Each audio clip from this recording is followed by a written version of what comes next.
Hello friends, welcome to my channel. আজকে আমি বানাচ্ছি পাবদা মাছের সর্ষে পোস্ত দিয়ে ঝাল। এর জন্য আমি অনেকগুলো পাবদা মাছ নিয়ে নিয়েছি আর নিয়েছি সর্ষে পোস্ত বাটা, টমেটো পিউরি।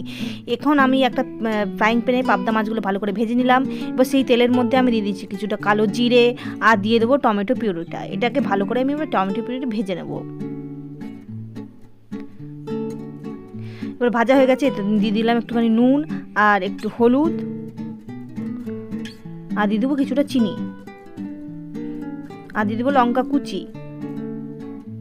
ভালো করে একে ভেজে নেব। দেখুন আমার ভাজা হয়ে গেছে। এবার দিয়ে দেবো আমি সেই সর্ষে পোস্ত বাটাটা।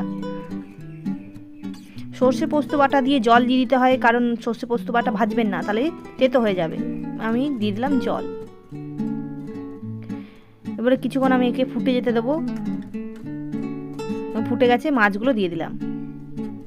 কিছুক্ষণ মাছটা রেখে দেবো যাতে ঝোলটা মাছের মধ্যে ঢুকে যায়, ফ্লেভারটা চলে আসে। দেখুন আমার মাছ রেডি। এবার সার্ভ করে দেবো। যদি আমার রেসিপি আপনাদের পছন্দ হয়, চ্যানেলকে লাইক এবং সাবস্ক্রাইব করবেন। Bye bye, tata.